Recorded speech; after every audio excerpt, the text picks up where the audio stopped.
right, welcome in, everyone. Dynasty Showcase episode 2. We're Showdown. apologize for a couple episode or we're a couple days late. We were supposed to do it Wednesday. Thursday was unavailable, so we're coming on a Friday. Yeah, and it's Dynasty Showdown. Dynasty Showdown. All right, I might have just put it wrong in the title, but we'll fix that. Okay. Hopefully we can fix that. Yeah. But Dynasty Showdown is the name because it is going to be a showdown between me and Joshy. By the way, welcome back to the channel, Joshy. It's been way too long. Good to have you back. But yeah, sorry to interrupt, Blake. I mean, maybe we need to name it Dynasty Showcase. I don't even know if we have I didn't even mean to do it as a game show this time, like as far as like points. Okay. There is for sure, I guess, 2 or I don't know. There's like 1 that we could do it. So maybe we'll just avoid the point system today. Okay. But still will be a lot of fun and basically be like last time where I'm testing you guys and having a lot of fun here. So anyways, we got a fun show today. And I just realized there was those preseason games going on before coming on. We were watching them, or I was watching them. So, I mean, one of the players I had picked for a segment today was having a pretty good game. So I was loving to see that. And Joshy, you're back for, I don't know, probably like the 4th or 5th time I would say on the channel. You got to be like our most popular guest so far. Well, when other guys start creeping up, just give me a call. I gotta stay one up. It's like That's right. Billy Joel and Fish for the most times played at MSG. I don't get the reference, but it's Billy Joel playing at MSG. Okay. And the band Fish, they beat him out, and then it's his hometown. I've heard of that band before. Actually, I've never heard of that band until maybe a couple weeks ago, which is funny that you mentioned them. But so glad to have you back on there. Thank you. We'll be back. We'll be putting you on the spot here today. I feel like we hadn't done that in the past. Take the 5th. Can you do that? I mean, you could try. We got no lawyers here. We're going to watching a lot of overrule. I'm gonna overrule you. So, Blake's the judge. I'm like the judge. Get a gavel. Yeah, I get the gavel. So I don't know. I say we just jump right into it because I know we're gonna be talking a lot. I say we start with our first segment. It's called window shopping. Not only is like Dynasty when you're shopping around, it's kind of just like window shopping. You're seeing, okay, that would be nice, this would be nice, but like realistically, a lot of it's not going to get, purchased. But it also serves as a purpose for like in Dynasty. Oh, dog's barking. In Dynasty, you want to be shopping in these windows and you want to be trying to get, if possible, buy guys low, sell guys high. So, I mean, this segment, we're looking at a guy, or players today who the window is, we feel as if they're coming to a close here. Could be as early as week 1, maybe even before week 1 or early in the season. So, Joshy, as the guest, we'll hand it over to you to begin. 3 words, right? Nope, this is the window shopping.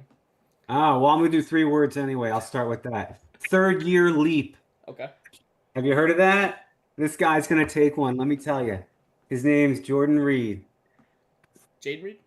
Jaden Reed. Did I say Jordan? Oh, man. He's a tight end. We playing like a double tight end. With the tight end, yeah.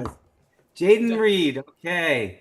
The slot wide receiver, maybe? The X wide receiver? No. The Z, I don't know. Is he going to be out there in 2 wide receiver sets? We'll find out. So I don't know if you guys have been paying attention about Mr. Reed. He's supposedly been getting work with in 2 wide receiver sets. And when I say supposedly, because he hasn't practiced, but they had that like scrimmage or that family night, and he didn't get 1 snap in the 2 wide receiver set. So everyone's kind of puzzled. So, I was like, first of all, I was like, wow, if he gets in 2 wide receiver sets, this is obviously the team saying he's our number 1. I've heard conflicting things about him being the number 1. Some people think the team told him that because he's their number one, and some people think that they had to tell him that because it's a fragile ego. And I don't know what's true, but I do what one thing I do know is he's like the most efficient. He's like super efficient. His efficiency is um, you can't ignore it. Okay, and he gets rushing. He gets other touches rushing as well. So will they use him more? I don't know. Traditionally, in year three, you will see a jump in usage. They're calling him their number one. So let's look at the last year. So he had in 2 years ago, his rookie year, he did 17% target share. Okay. Last year, he only had a 16% target share. Now there's a percentage point, a little bit in there. It might be 16.2, but whatever. In 2023, they had 583 pass attempts, and last year they had 479 pass attempts. Okay. They were throwing the ball at a much higher rate until week 7 when Love went down and he had injuries and the groin started lingering, and the rest of the year they basically threw 100 less passes over that time. So I went out and projected for 575 targets for the year. If he just moves up a little bit, gets a 20% target share, he's got 115 targets. He hasn't had 100 targets yet. If he gets up to 22%, he's at 126. If he gets up to 24%, he's at 138 targets a year. Now, if he can just be on the field instead of 65, 70% of the time, if he can be on for 80% of the time, he's on a couple two wide receiver sets, not many, maybe, I don't know, 4 a game, and then all the slots and then the rushing. He has a chance of doing, over 22% target share. And if that's the case, with his efficiency, he's going to be well over 1,000 yards. And if they get the ball in space with him, I mean, I think he and like Kraft are like really good together. They're both really good with the ball after in their hands. And when they have these guys are going to be able to stretch the field and be healthy and beat guys downfield like Golden. And if Jordan Love's healthy and they're throwing the ball more, I think there's a good chance that he, really, really climbs up in value. Now, you're not going to see anything in the preseason. His value won't go up. I mean, it can go up a little bit here and there, but no one's going to be buying or selling him. Like, I don't feel because of that. After week 1, if he goes back to what he did, at the beginning of last year and solidifies it in week 2, he will be very, very, very hard to buy. Similar to last year. He had the Brazilian turf monster was taking out ankles. He was like the only guy with cleats on the field apparently, and he had those like I don't know. It felt like he had like 200 yards after the catch, and had that monster game. And there was no buying him after that game. But yeah, I mean I like to call out like he's been a guy where like honestly. I've just been back. It's not that I've been back and forth necessarily. It's just like I can't exactly make up my mind. I can think of a million reasons why to buy him, and I can think of like a million reasons, or maybe less than a million reasons, why maybe it's just better to go elsewhere with your, if you were to buy a receiver, pay up a little bit, or go for a different type of player. Sure. But it's one thing you can't argue is, I mean, I wouldn't even say I expect them at all to be on 2 wide receiver sets. I mean, they actually brought in, like, more players. They have Savion Williams, Golden, all those guys. Dobbs is always out there for 2 wide receiver sets. But, I mean, like, it's just, did they pass the ball more? They're going to pass the ball more. So it's pretty hard to argue with that. And he is, like, literally the number 1 receiver in efficiency per target.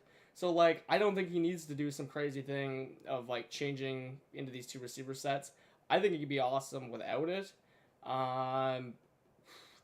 Whether it happens or not, I'm just waiting for in season. I think he's a firm hold. That's where I've been.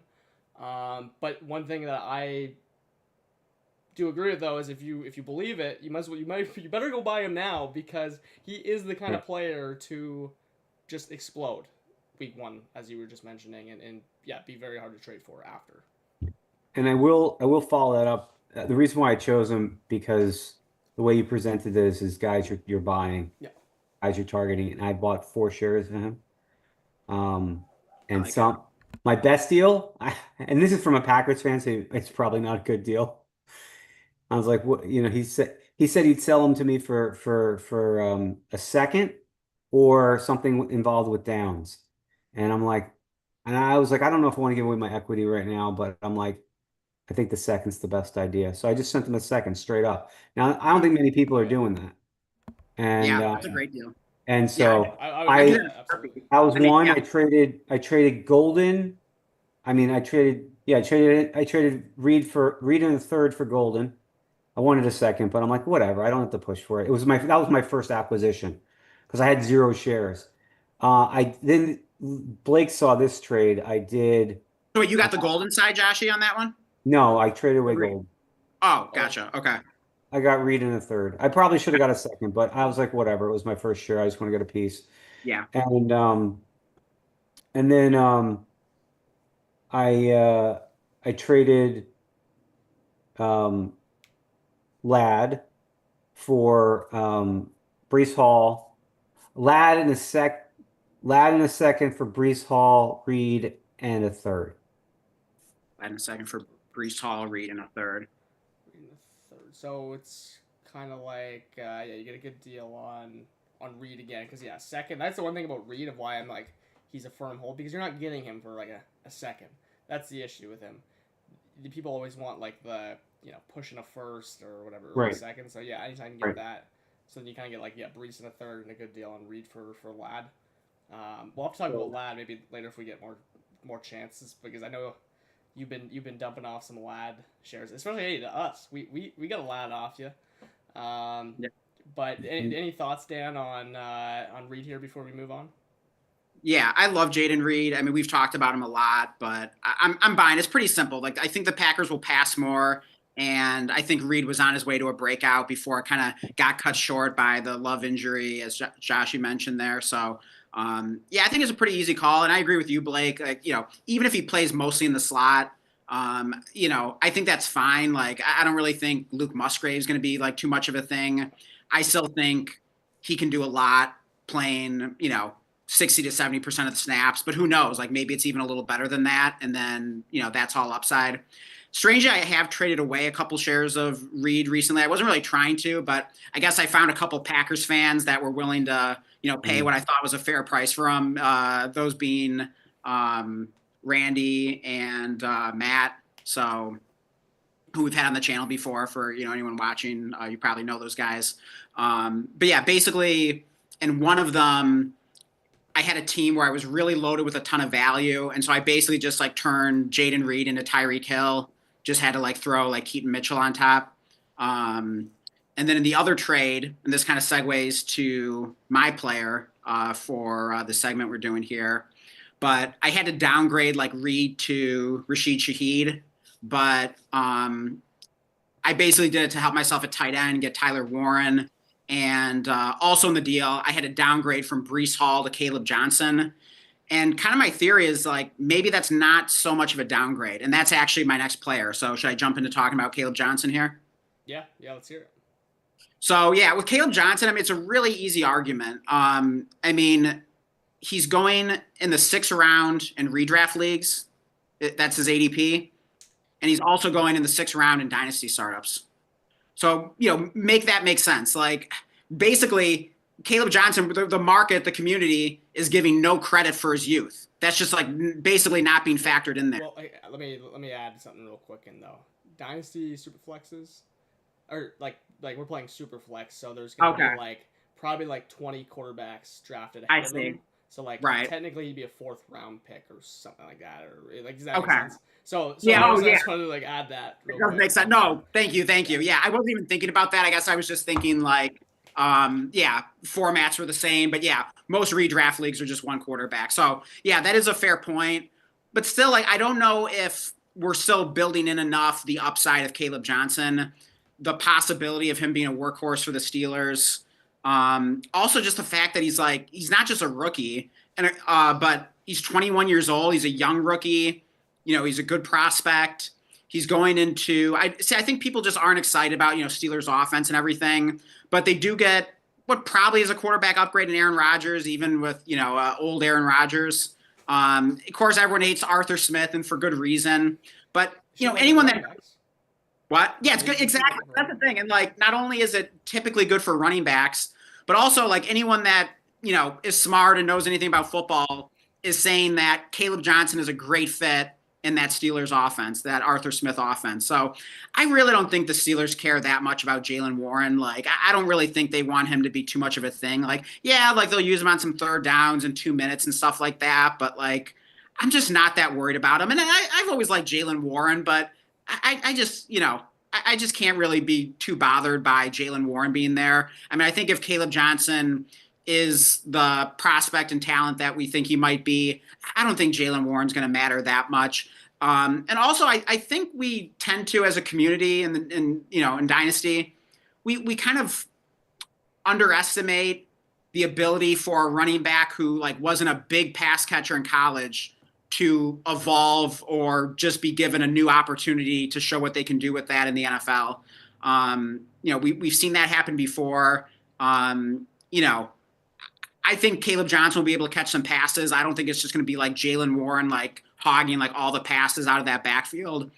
Also, every time Mike Tomlin has been like talking about Caleb Johnson, like he's been talking about how this guy can like handle a heavy workload and like he can be a workhorse. So we'll see. Like, I mean, I don't know if that'll happen like right off the bat. Like it'll probably take a little bit of time, but I could just eventually see Caleb Johnson having a massive workload. I mean, think of like Najee Harris's rookie season. I mean, now Najee Harris is just such like a gross name now, but I mean, there was a time where, I mean, I can't even imagine where he was going in startups after that rookie season. Yeah, first round, that's what I thought.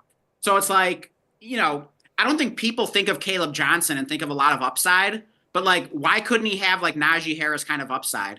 I mean, the Steelers spent draft capital on him. He's considered a good prospect. He's going into a pretty good situation. Okay, yeah, I wish the Steelers offense was a little better, but who knows? Maybe they'll surprise us a little bit. I'm not saying it's amazing, but he's going to get the goal line carries. I think he can catch passes. I think he can handle a heavy workload, either by earning that and just kind of, relegating Jaylen Warren more to a very small-time role, very specialized role, or, even through injury. I mean, Jaylen Warren got banged up last year. He's not exactly a spring chicken at this point. So I just think one way or another, we're just kind of like overlooking the fact that Caleb Johnson, I mean, who knows? Like, is it in the range of outcomes that he could be the best rookie running back in terms of production this season? Like, could he outproduce Ashton Genty, Omarion Hampton? I mean, of course, like those guys are awesome. Like, I love those guys. They should be ranked higher, but I do think Caleb Johnson's underrated. And just following my gut on this, I just feel like the window to buy him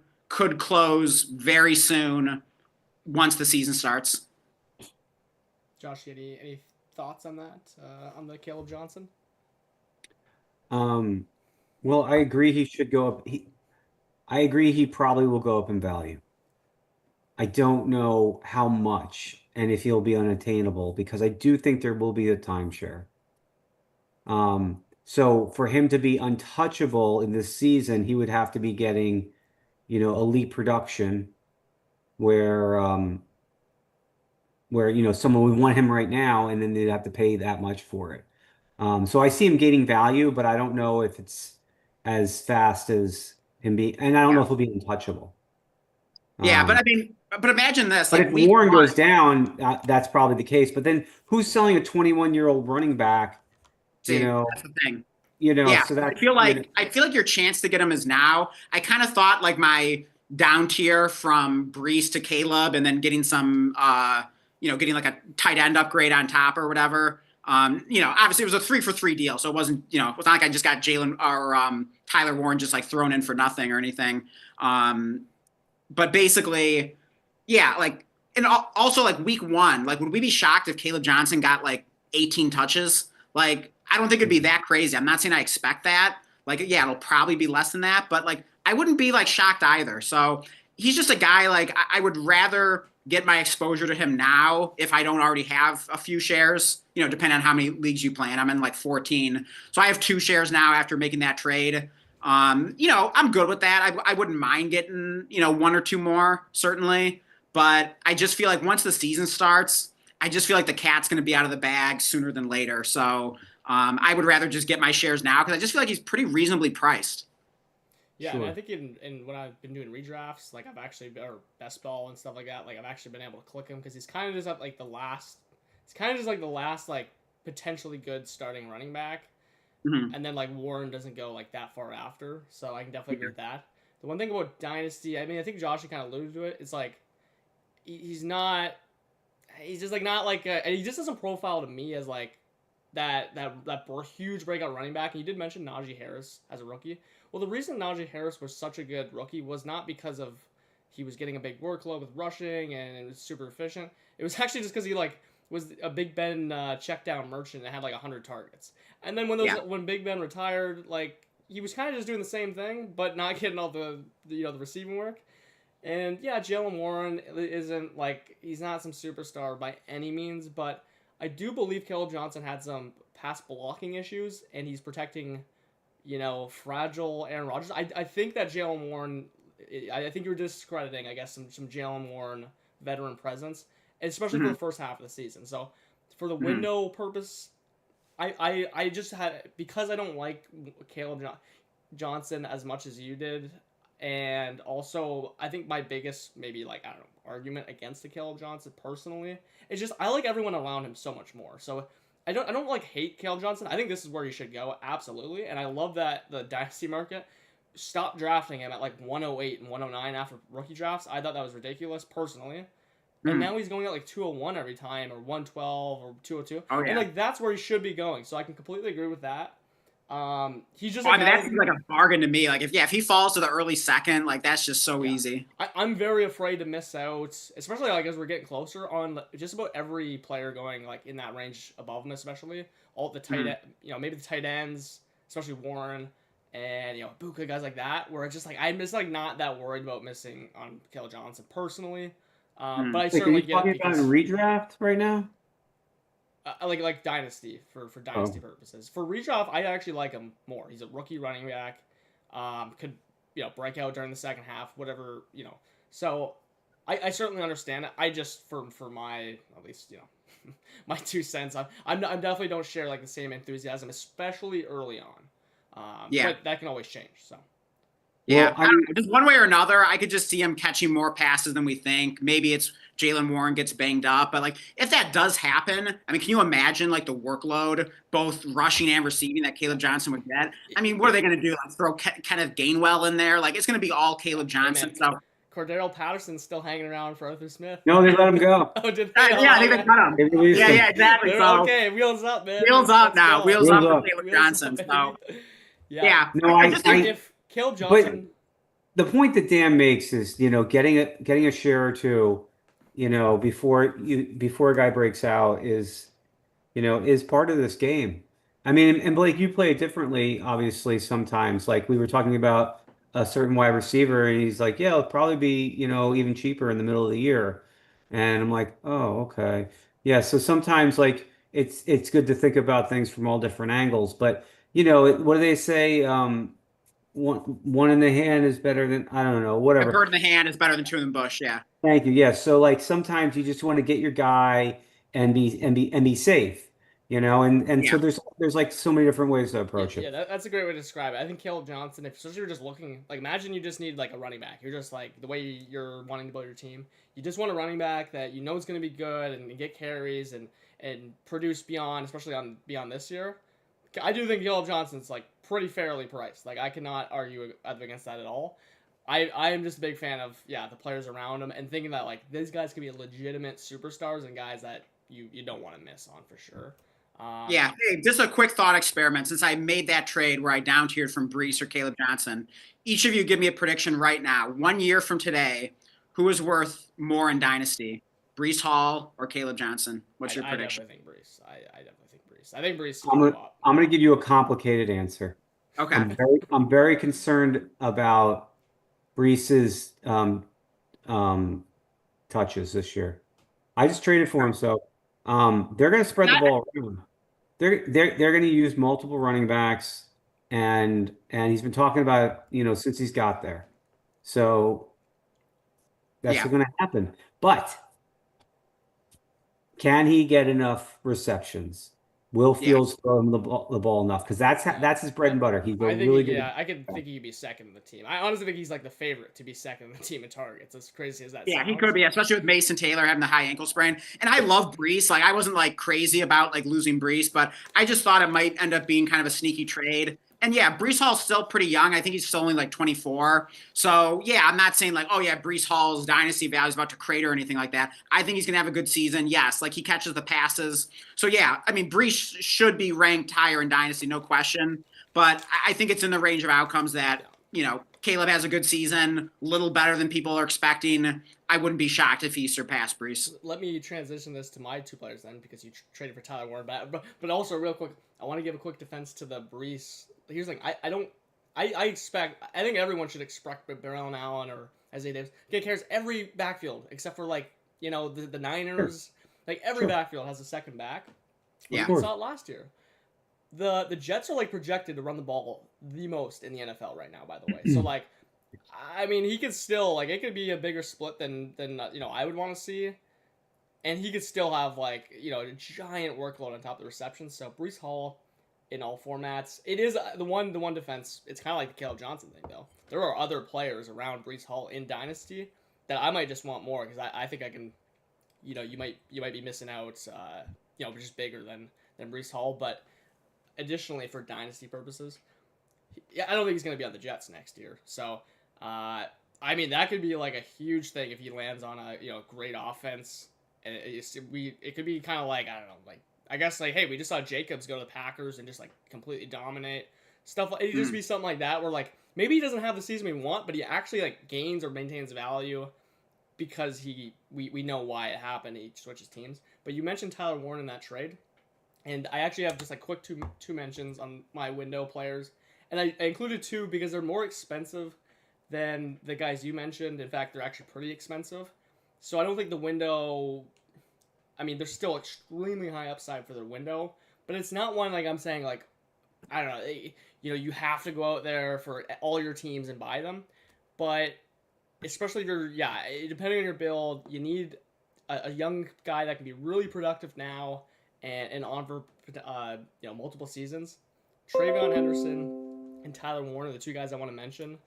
I've had Warren and Loveland in this cluster like everyone else, have not been able to make my mind up.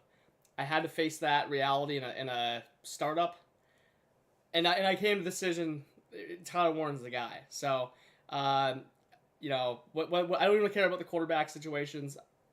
There's been great reports out of camp. A lot of tight end screens, something I expected. Even had a good preseason game yesterday when he was on the field. He's just a profile. Like Joshy was mentioning, Kraft is great with the ball in his hands. It's kind of like that. He can be. I think like the best argument for Warren is he's just like Tucker Kraft, but like even better. Like just like if Tucker Kraft was like a first round prospect, we've seen how good Tucker Kraft has translated for fantasy on his breakout since getting on the field. But yeah, Warren's the guy. I actually have zero of now because this is hilarious. I chose Warren over Loveland, and then a guy wanted to trade me Loveland for Warren, but like he ended up giving me like Jake Ferguson basically back in the deal for nearly free and a 2 PPR tight end. So I was like, okay, like I can't decline this. Funny enough, like I ended up with Loveland over Warren, but for good reason in the context. But that was before the Ferguson signing, right? Yeah, and I don't think that changed. Well, I guess that changes a little bit for Ferguson, but yeah, that's probably why I got him for pretty cheap. But the Henderson, I'd actually even chosen before this preseason game, and I was watching it right before going on. I mean, I think we can just use this preseason game as evidence. I mean, 100-yard kick return on his first preseason touch, made it look easy. Had 3 of Drake May's 5 targets, 3 of them. Also had 1 rush for like 18 yards. And before coming on, Joshy mentioned he feels like Gibbs. I mean, there's actually some pretty good parallels. I think he's going exactly where he should be in rookie drafts. But it's like it feels like he's like undervalued because the guys ahead of him are just so good that it's kind of hard to push him up. Man, he just profiles as like everything you want in a fantasy running back. I shouted him out months ago in preseason, him and Ibuka as guys I just like see as like can't miss prospects like very early on the channel. I think if anyone's like worried about Ramondre, like that, it's like saying I'm worried about Michael Carter when Breece Hall came in. Like I'm not worried about it at all, regardless of the early season stuff. And actually, Ramondre was playing with Josh Dobbs in that preseason game. By the way, I don't want to look too into that, but I found that very strange that like he was still out there. And I didn't see Henderson. I'm not gonna say Henderson wasn't out there at all with Dobbs. I wasn't paying close enough attention. I was watching 2 games. But yeah, Henderson and Tyler Warren are my two guys, especially like your 2 bigger buys. Like those are guys that they might be second round starter picks like next year or something that you could get a huge gain value. Yeah, I like both those calls. I mean, I've never been like a huge Henderson guy, but I've definitely been like coming around on him. I probably have some bias against him because, I'm a Michigan fan, he's a Buckeye. I mean, not that really comes into play too much for me. Like, I mean, I just want to get like the best players on my Dynasty team, of course, but he never showed up against the Michigan games. I mean, like one time, but other than that, he just was always invisible anytime he played against Michigan. So I guess I was just like, anytime I saw him play, I was just like never was like, oh, wait, did he even play in this game? Like I didn't even notice him out there. So, but yeah, I think he is a good player. I think he's in a great situation. Yeah, I think I'm on board at this point. Like I think he's gonna be really good. He can catch passes. Yeah, I think he has pretty big upside. And yeah, I've come around on Tyler Warren, another guy that I just kind of disregarded early on for whatever reason. I think I was just like so anti-tight end earlier this offseason, but eventually gave this rookie class of tight ends a chance and realized that there were a lot of good players there. And lo and behold, I have 2 shares of Tyler Warren now. So yeah, he just feels like a guy that's just going to be instantly productive and used a lot, and feels like the Colts have a plan for him. And yeah, I don't even really care who's throwing him the ball or whatever. Like I just think he's going to be an instant factor. So I love that. Yeah. Anything you want to mention, Joshy, before we move on to 3 words or less? Oh, for sure. Hendo? You own him. Gosh. That's my boy. I took him at the 103 over Henderson? I took Henderson to 103, yeah. Over what's his name from Hampton? Over Hampton. Oh, wow. That's bold. Yeah. That is bold, my friend. I was taking Hampton in point per carry leagues, and I was taking Henderson over him in non-point per carry league. Yeah. That's what I was doing. And that was early on. That was, those drafts were like the day after. So that was before the Najee firework incident, so yeah. Much. Yeah. But the reason is what Blake said. He took it to the house on his first touch. That was a kick return. He has game breaking. Anytime he touches the ball, he can break it. So, and to follow up with what Blake said, Ramondre 5 first team snaps, Trayvon Henderson 4. So they're going to probably split pretty evenly. Definitely at the beginning of the year. Yeah. Ramondre's under contract. They're going to use him. They don't want to overuse Henderson. That's why I compare him to Gibbs, because he has game breaking ability. And he doesn't need the volume. He needs the opportunities. He gets 12 to 15 a game, and I think he's gonna gain. He can be top 16 startup. Yeah. By the way, do we think the Patriots are going to be winning most of their games? I don't think so. I think they're going to be trailing. I think Drake May is going to be forced to chuck the rock, at least in negative game scripts, maybe in the second half. Yeah. I feel like there could be a lot of it's kind of hard to project garbage time, but the Pats are just not a good team. They don't even have any good receivers like Diggs and a bunch of other question marks. There could be a ton of dump offs. Josh McDaniels is notorious for all the running backs, the PPR scamming running backs he's had. Henderson would be the best PPR scam, archetype he's even had. So I'm just very, very excited about where Henderson can be, and surely I'm holding him to a Breece Hall level rookie season. Hopefully he doesn't get hurt. But I think their situations are nearly identical. Terrible teams have a mid running back ahead of him. Also Henderson or Ramondre was so bad last year. I mean, he got benched like 4 times for Antonio Gibson, and then like kept getting random. They were like forced to start him then the next week, and then he'd keep fumbling. I just like and by the way, we were mentioning about like Caleb Johnson potentially being like the dark horse, outscoring those guys. I think Travion Henderson is like my true like dark horse. He's not the top two rookie running backs. He's a lot cheaper, and especially in redraft, he's like a must draft for me in redraft. Like I want to have this guy in every single league. Yeah, I think that's a great call, and yeah, obviously he's more expensive in Dynasty than Caleb Johnson is. I assume he's a little more expensive in redraft as well. But yeah, I think he deserves to be probably ranked ahead of Caleb Johnson, just because you're getting that instantaneous pass catching out of Henderson, and it could be in a good situation of that Josh McDaniels offense and Drake May dumping the ball off to him in negative game scripts. So yeah, and then you add to that his explosive playmaking ability. It's pretty easy to see the path where even on non-workhorse usage, between the catches and some rushing attempts, like it could definitely add up quickly. And your standard full PPR leagues, which most fantasy leagues are at this point.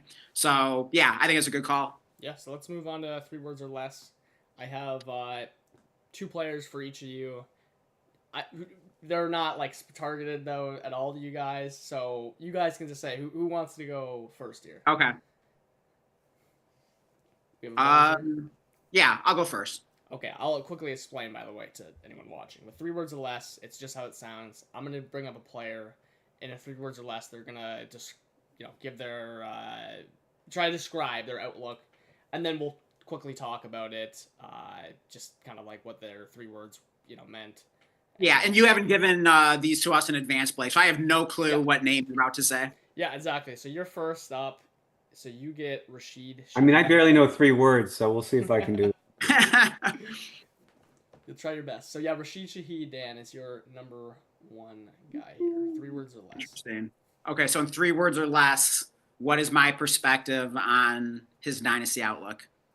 Yeah, I mean, it doesn't have to be, I don't know, it could be more focused on, I don't know, it could be a variety of like different things. Okay. In his dynasty outlook. Yeah. We're going to expand upon it after the 3 words. Yeah, just what comes to mind, when you mention Rashid Shaheed in dynasty. I mean, I'm just thinking I'm going to go with underrated playmaker. Okay, I like it. So, yeah, I mean, the first thing you think of is just that this is a big play guy. He's a deep threat.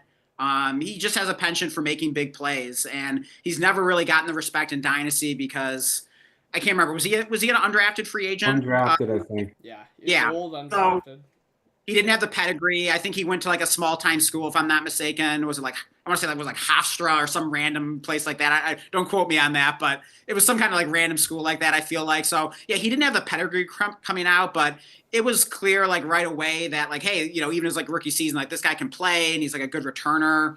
Love to have him in leagues if return yards count. So, he can definitely be a sneaky guy in that. But even just in your regular, standard fantasy leagues with full PPR. But yeah, especially, particularly in Dynasty, because I think he's like 26 now. So I think you said he was like 28 or something. Remember you were trying to Well, I think he's about to turn 27, and then I was saying, because I was trying to trade for him in the listener league, and so my argument was to Jacob that because like Jacob's not contending in that league, so I'm like, by the time you're contending, next season he's going to be 28 by that point. So yeah, we'll call him. He's basically 27 right now. Okay. So yeah, he's not exactly young anymore. Like it's not like the kind of player that his dynasty value is going to go up a lot. But I do think he's kind of a sneaky buy if you can just like get him for like a random, or like mid to late second, and you need a little receiver depth, especially if it's like a start 11 league. He's definitely a guy that I think is a nice guy to have a share or two of in the right league. And yeah, it's a rough situation there with the quarterbacks, but that's kind of already built into his price. If the quarterback play is just even slightly better than we think it is at some point, hopefully at least by like the end of the season when it really counts and like you're in the fantasy playoffs, I think he's going to be a guy that you're happy to have. Yeah, I love that. I think you basically summed him up perfectly there. Joshy, I'll just move on and give you the other Saints receiver, Chris Olave. Okay, give me 1 second. Get that pen and paper out. Yeah, so I like this game because it really forces you to be succinct. Like you can't, you gotta, 3 words or less. Like you really gotta boil it down to like, yeah, what it really matters in summarizing this player and his outlook. Concussions in the rear view. In 1 year, nobody's gonna remember these concussions because he won't get any this year, and he's going to um, do just fine. All depending on quarterback play, of course, right? But this team is not good. Um, they're not going to be a good team, and they're going to be throwing the ball a lot, right? Yeah. That's what this head coach likes to do. He likes to throw the ball. And I mean, I think Rattler is, looking better than Tyler. How do you pronounce his name? Shaw. Shuck? Well, everyone's saying Shock. I think it's just Shaw. Shaw. I say, Um, yeah. I mean, yeah. Who cares? I mean, like, it yeah. wasn't important enough for me to really. Exactly. Might not Exactly. really matter. But I mean, that's a whole nother story. Anyway, he someone's gonna be throwing the ball, they're gonna be throwing the ball down the field, they're gonna be throwing the ball a lot, they're gonna be playing from behind. Um, and I mean, they're Tampa Bay, New Orleans, not, no, no, they are New Orleans. Yeah. Yeah. Atlanta, Carolina. Atlanta has a horrible defense. Tampa Bay, defense is not that great. These are Yeah. going to be games where they're scoring points and they're either going to be keeping up or they're going to be throwing the ball from behind. And that's, 30% of the games right there in their division. So, um, he's a great talent. He's elite. He's got great advanced metrics. Yeah. He's probably the most unlucky. I should have said this, unluckiest guy in football. Like I mean, it's like I had to copy. I should have copyrighted that because I think Matt Harmon called him that last year or something. But yeah, I mean, the talent's there, and if you're not risk averse, he's definitely worth having a few shares of. Yeah, Um, in my opinion. I love that. I mean, Chris Olave, he's just an amazing receiver. I like if he just got traded today to, I mean, what's just like an average landing spot or just like he has a good quarter. So many good quarterbacks in the NFL right now. The Raiders. The Raiders. Well, I guess they have Bowers, but yeah, I mean, if you got traded the Raiders, I'd feel better. If you got traded the Panthers, but like no Tet, if you swap spots with Tet right now, and we still like Bryce Young still has some question marks on. I would love that though if he gets. How about Falcons? Like if he's like paired with like Drake London there, he's like imagine Lave is the number 2. Like I mean he could eat in that offense. With Penix. I don't know, whatever. Just like get him in basically any other team. Like Other than Jets with Garrett Wilson, like I would basically feel maybe like the Vikings, like because they have so many good receivers. Right. I would feel good like just about in any other scenario. Yeah, the not Green Bay. Like, look, the quarterback situation is awful. It's already built in. All that the concussions are built in. If basically he doesn't get concussed and the quarterbacks are not literally like historically bad, which I guess they could be. Yeah. I mean, he's just gonna be a value. He might not be like a league winner, but he's not priced at all like it. Especially in Dynasty. And guess what? It could be one of those situations where maybe he does change teams or they get just like we just don't foresee what's going to happen in their quarterback position. Whoever they have on the roster right now will not be the quarterback next year. I can basically guarantee you that. And if they are, that is probably a good sign. That would probably mean someone came out of the woodworks and was amazing. So look, it's one of those ones where in all teams, Olave, it's kind of like the Shaheed one. I don't want him on maybe like every single team, but there are going to be a lot of teams where he's like one of the cheapest. Like really good, valuable flex players you can have, with a lot of upside, going forward. So, yeah, all the downsides already built in, like you said, Blake. So yeah, I love that. If the situation is any better than we think, or even if he just stays healthy and doesn't get concussed this year, you're probably just winning in terms of where you acquired him or what you gave up from the trade. So like. Yeah, I mean, I think he's worth a late first. I mean, sometimes you don't even have to like pay that much. You might be able to kind of give a fake first to get Olave. It just doesn't seem like he's really respected in the dynasty market. So I think he's a great buy. Yeah, absolutely. So it sounds like we're all on the same page there. Dan, Yeah. I'm My going to give you. Oh, I have 4 shares of Shaheed and 2 of Olave. I Very have nice. 13 teams, I think. I like it. Yeah. yeah. Dan, here's a guy I don't own any of. Maybe you guys do, but Travis Kelce. Oh God. Actually, maybe those should be the 2 words. Oh God, because that was just my natural reaction to that. Oh God. You know what? Like, I mean, I could kind of see. Okay, well, wait. I gotta officially choose my 2 words or less here. Um, Three words or less. Yeah. yeah, 3 words or less. Yeah, I'm just gonna say, bleh. Like, I mean, that's just how I feel when I think of Travis Ooh, Kelce. I like that. And that's so disrespectful too, because like, I mean, what a goat in terms of like, fantasy tight ends. Like, amazing career. Love what he's done for my fantasy teams over the years and everything like that. Absolute stud. But yeah, at this point, like, yeah, I'm just not excited about owning him. I mean, I could maybe see it. Because here's the problem, like. I could see a scenario where like maybe you've got like a good contending team, but maybe like you had Jonnu Smith as your starter and he gets like traded to the Steelers, and now it's like, oh, what am I going to do at tight end now?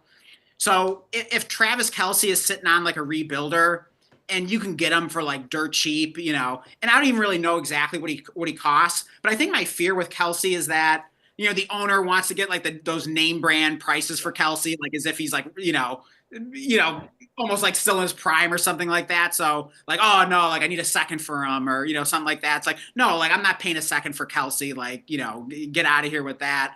But yeah, if you could get him for like a mid to late projected third or like a couple fourths, or you got to throw in some player off your bench that you don't really care about.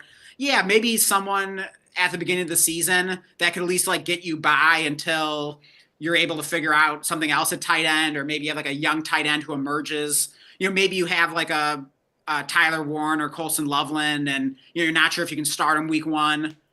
Even though I think Warren could be good right away. But so I think he could make sense, but it has to be like you're getting him from the right team where he's just like dirt cheap and the guy's just like giving him away. But if I had to pay name brand prices, like, nah, I'm good. Yeah, I agree with all that. I actually did have one, and I got him for dirt cheap last year. And then I traded him away this offseason as a deal. And, he just, if you already have a tight end, you probably don't care about Travis Kelce at all. You can look to cash out. But if you had no tight end, you had Jonnu Smith, I do agree with that. There is a price. It can't be that much.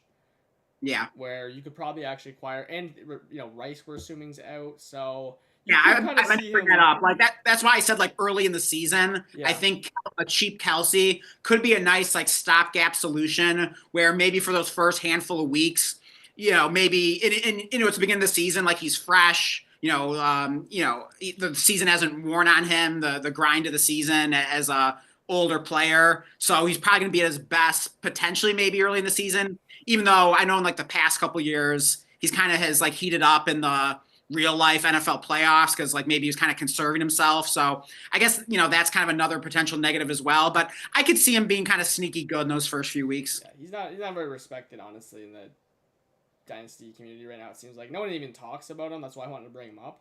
Here's another guy that is pretty disrespected. I will mention one thing about Travis Kelce. He had 133 targets for 97 receptions last year. Yeah. In 2-point tight end premium, he was number 5 overall. Oh, really? I thought he was absolute dog shit, and then you look at his numbers, and he wasn't.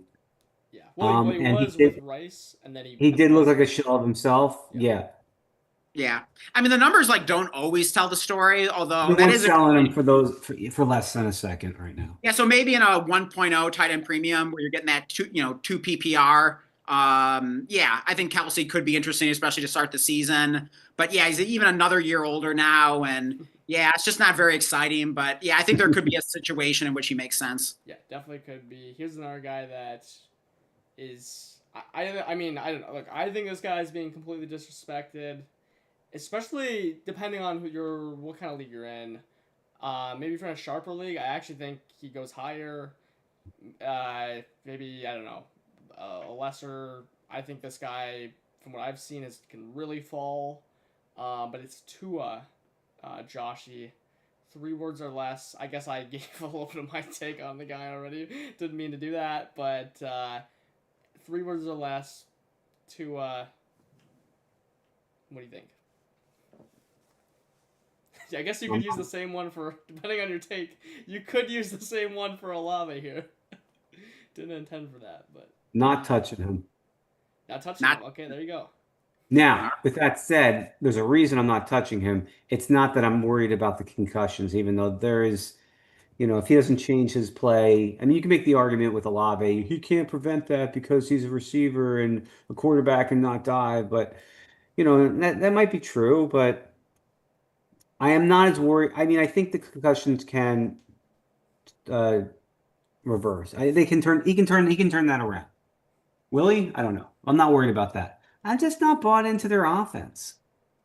I'm not touching any pieces on offense. Even Etienne, who everyone thinks is a league winner this year. And I don't want to argue that point. I'm just not touching anyone on Miami.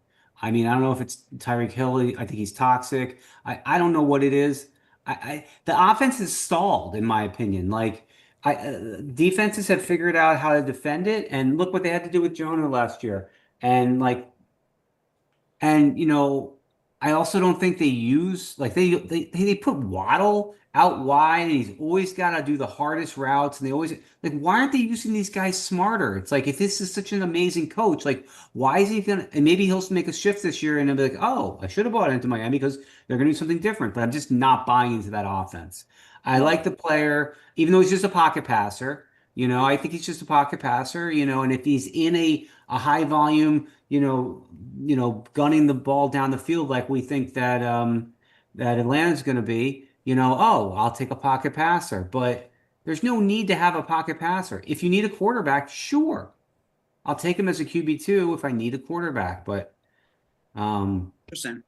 Yeah. Hey, I know I'm not supposed to give 3 words or less for this player as well, but just something came to mind. Oh, I want to hear it. I'm going to disagree with Joshy a little bit. I'm going to say sneaky dynasty buy.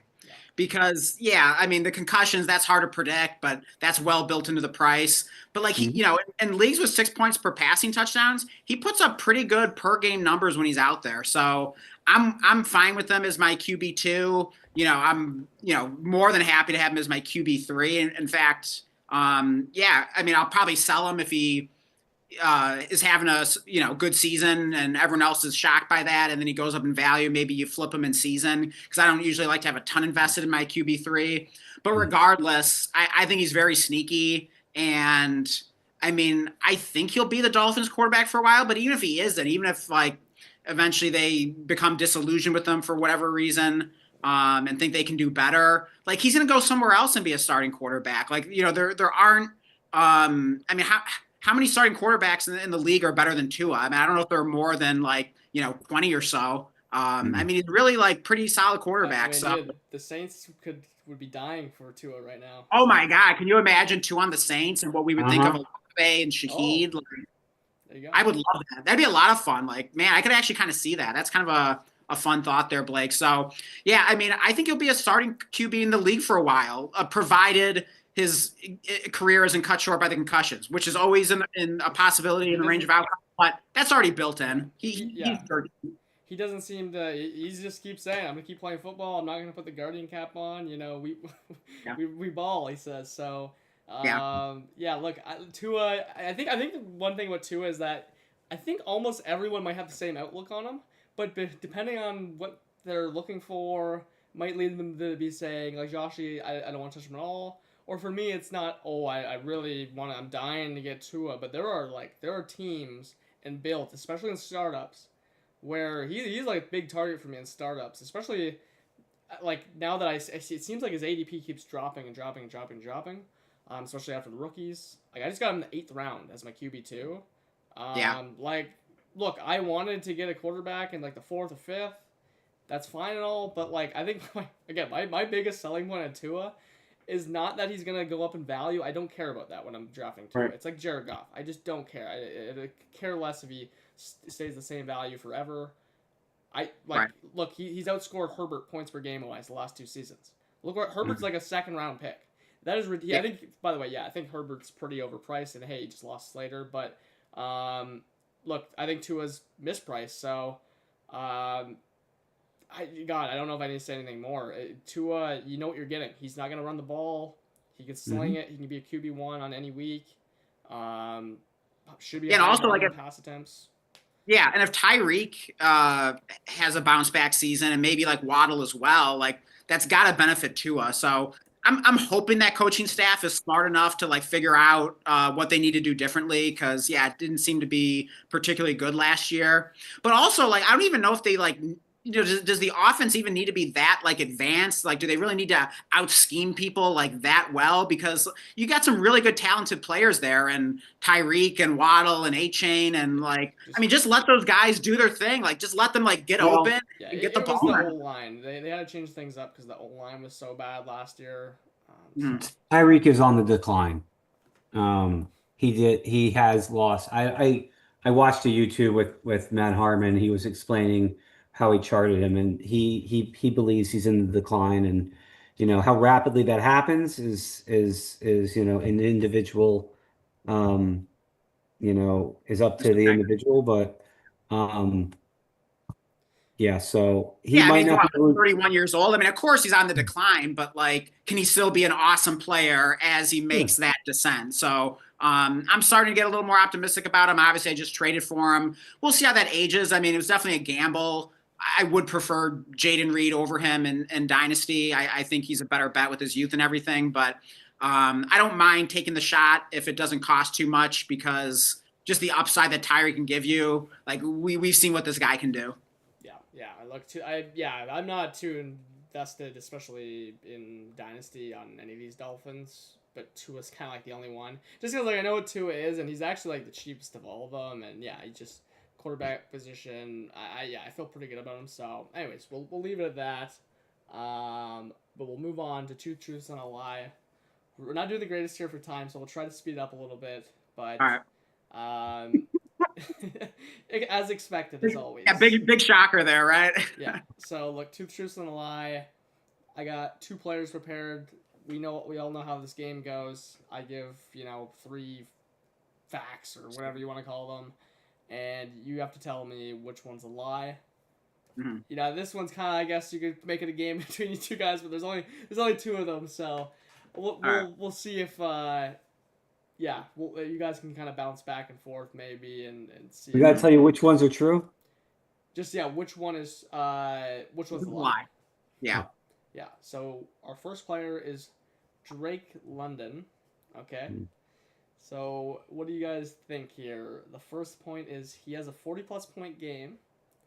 The second one is he has 15 career touchdowns. And the third one is he has 2 seasons outside the top 40 receivers. 2 seasons outside the top 40 receivers. Like finish.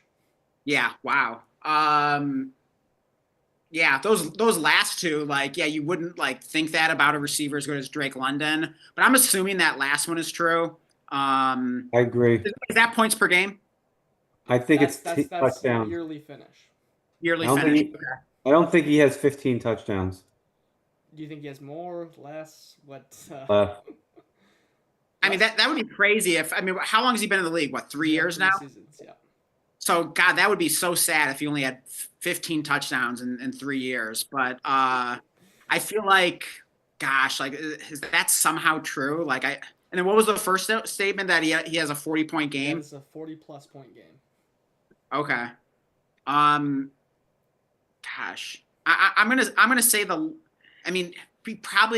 he had that big week. What was it, week 18 or whatever it was last season? So I'm assuming he had 40 points in that game.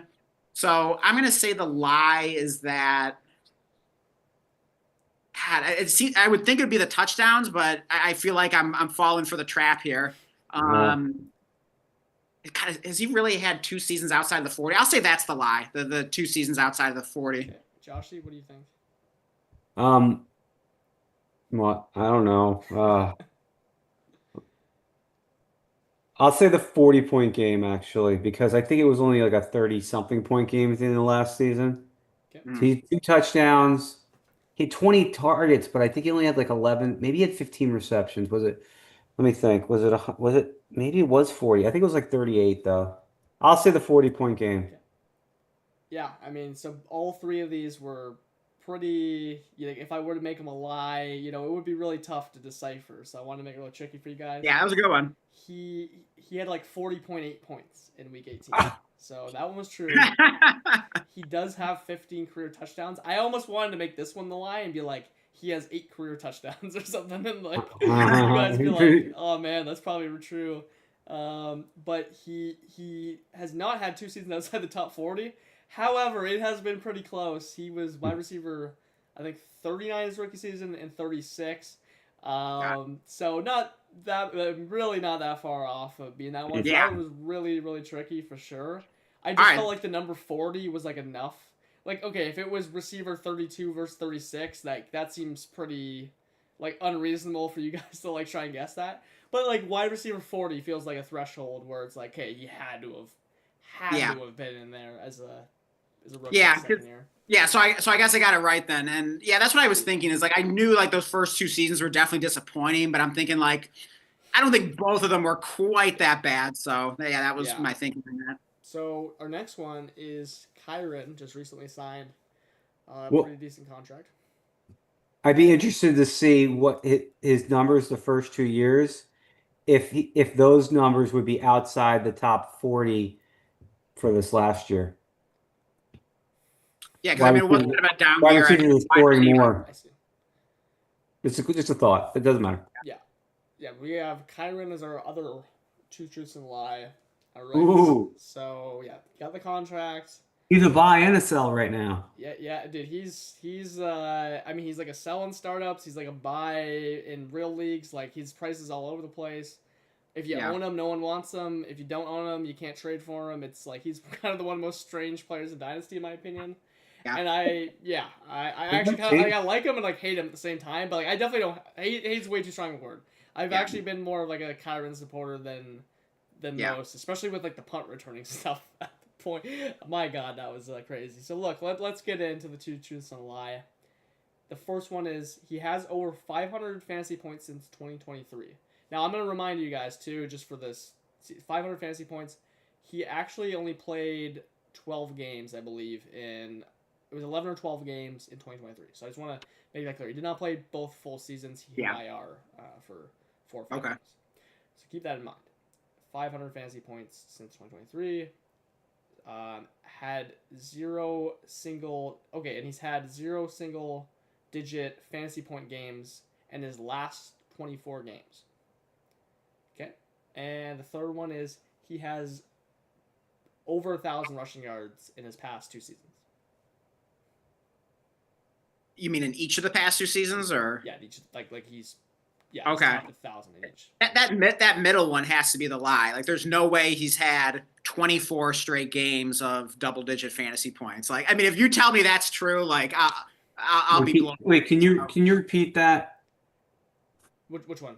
All right. So the second one is that he had 500, and then what? Yeah, the second one is he's had 0 single-digit fantasy point performances since his last 24 games. Okay. Meaning like fantasy points in a game, you know. And then what's the third? The third is he's had 1,000 plus rushing yards in both seasons. Okay. Are we talking weeks 1 through 17 or 1 through 18? Yeah, that's the weeks 1 through 18. But I don't think it's matter. Like, I guess I don't know if that ruins it. I don't know. Maybe that doesn't ruin it. But well, because the fan season's through. I won't say any more. All right. Thoughts? Yeah, I mean, maybe I'm like falling for the trap here. You're going to tell me, no, he has in fact, scored double-digit fantasy points in 24 straight games, but that just seems too unbelievable to me. In games he played in, right? What? Yeah, they're like obviously ones that he played in. He's missed some games in 2023, but he didn't play any snaps in them. And then the third one's how you word the third one again? He's topped 1,000 rushing yards his past 2 seasons. I think he did that. Topped 1,000. Yeah, I mean, I wouldn't be shocked if you tell me, oh, his rookie season, he only had 930 yards because, he missed, a handful of games, as you mentioned. So that could be it, but I'm still going to say that there's no way he has 24 straight double-digit fantasy point games. Like, I refuse to believe that. I agree. The zero single. Yeah, that's what. Second one. Locked in? Yeah. Yeah, lock it in. Okay, that is correct, but this is the crazier part about it. There's only been one game where he had single digits in those 24. Oh, wow. Only one. Oh, wow. That's Only crazy. one. My God. I guess if you want consistency, Kyron's your guy. Yeah, I mean, yeah. So, I mean, I could have put that as one and made another one a lie. I just thought that might be one that almost you guys could believe because it's basically true. Yeah. I mean, honestly, when I was thinking about him, you know what? He is pretty consistent. There wasn't a game last year. It was 2 years ago, game. right? It was in 2023? No, it was actually this year. He had an 8.9 point game. I think when all the receivers were hurt and they were their O-line was trashed.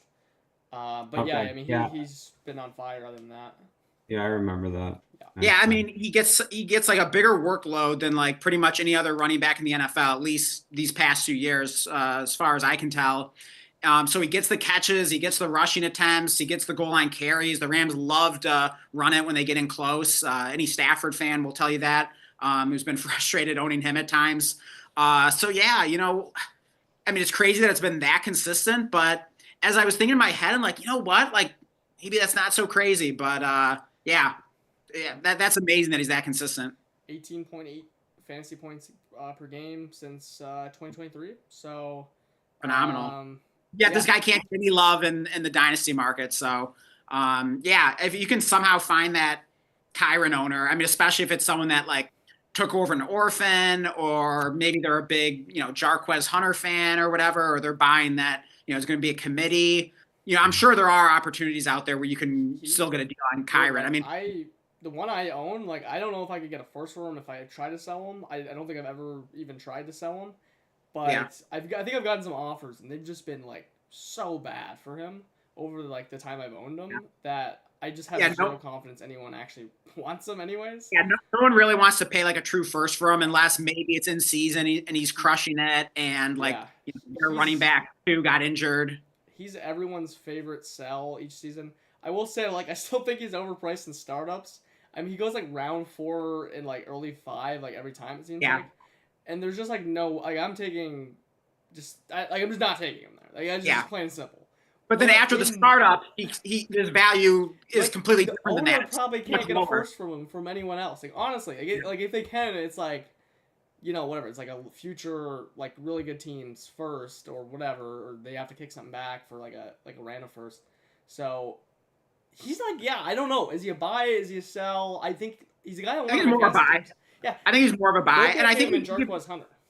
I think he could be a great down tier candidate, Blake. Something we've been talking about a lot recently, and you were even able to pull off one of these trades, is down tiering from Bijan or Gibbs. Wouldn't you take Kyron Williams and 2 firsts for a Gibbs or Bijan in a heartbeat? Oh yeah, 100%. I mean, yeah. So as many points per game as them. I think Kyron is the perfect candidate for that, because if you just he just seems so boring and everyone just wants to get off of him. If you dangle, Jahmyr Gibbs or Bijan in front of someone and they have enough value on their team where, they could tell themselves a story that, hey, I could part with these first round picks the next couple of years. I would love that. Yeah. Great. I just love how it might be harder to do now with the contract, but maybe you kick back a second, I'd throw back a second or a throw in, but yeah. I'd throw something back easily to compensate that. I'll quickly mention, I won't go into detail, but I did a deal where now these context is these first I think are pretty good. He actually earned the 102 last year and didn't own his own picks, so he's effectively just running the same roster back in this year. I went to that manager, got his 26 and 27 first, and Chase Brown. I had to give up Gibbs, and then I had to give up my late projected 26 and 27. I would say I have easily the best team in there. On paper at least. So, and you got what's his name, Keandre. And I got KLS just tossed in. Yeah. So it was one where I think on paper, someone may be dude, why did you give up Gibbs in 2 seconds? You guys hear me? Can you hear me now? All right. Yeah.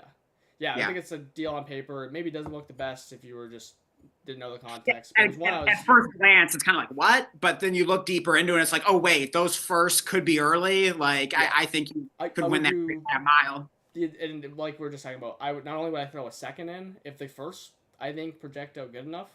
I'd Yeah. throw 2 seconds in to get the kind of Yeah. two. Yeah, two as long as the first have a shot to be early and those Yeah. seconds have a shot to be late, that's just too easy.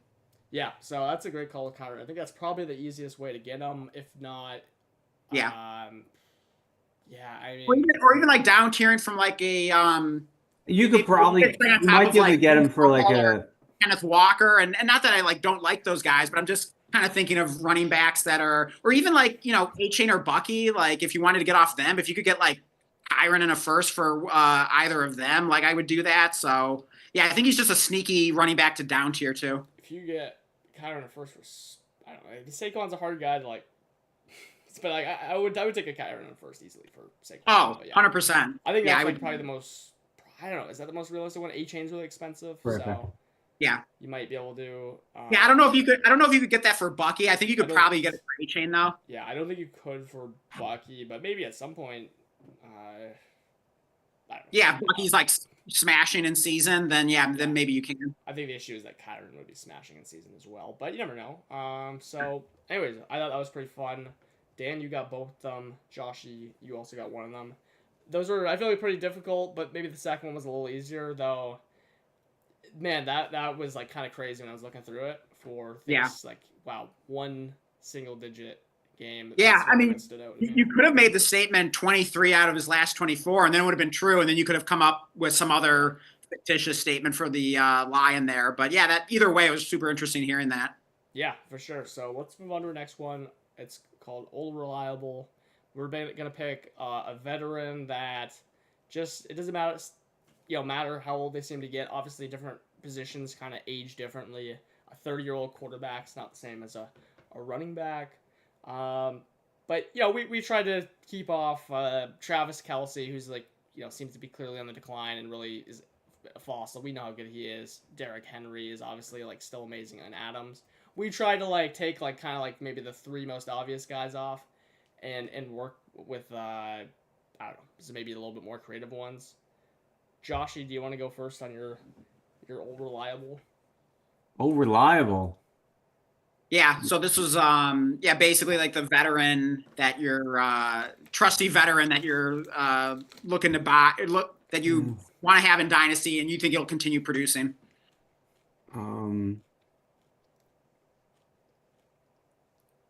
Where was that? I can remind you if you want. I know who yours is. No, I know who I picked. I lost my stats. Okay. All right. Well, last year, close to 90 targets. Well, hey, well, who's the player? First of all, Josh, clue us in here. No, last year he's a running back. Last year he had around 90 targets. The year before 88. The year before it was a little bit less. The year before it was like ranked 60. I think he got injured. And then in 2020, 2019, 2018, 2017, he was hovering around 100 targets out of the backfield. That man's name is Alvin Kamara. And we were just talking about this team, and they're going to be playing from behind, and they're going to be throwing the ball. And he's the guy out there on the field catching all those balls. Heck yeah. Old reliable, man. He's definitely lost a little bit of juice, but what did I have up here? So we got Kendre Miller. I think he's played a game. Who else do we He's have? definitely played a game before. Yeah, I think he's played a game. Maybe one. We have Devin That's about all we can Neal. say about him. The rest of the time. Yeah. We have Devin Neal, who's a rookie. Yeah, injured. Who knows? So Who knows? We have Cam Akers, and him and his Achilles or knee or whatever. And Clyde Edwards-Hilaire's here. Oh, wow. Maybe he could spell him for a snap. Yeah. That's about all he's good off for. the field a little bit, but like they've been trying to get someone in there, a couple guys in there the last couple of years, ever since Ingram's gone, and they just he's been getting. When Ingram was there, he was actually only getting 55 to 60% of the touches. And since Ingram's left, he's been way higher. It's been over 70. Now, do they want to keep that going? I don't know, but they're paying him a lot of money. So why wouldn't they just use him?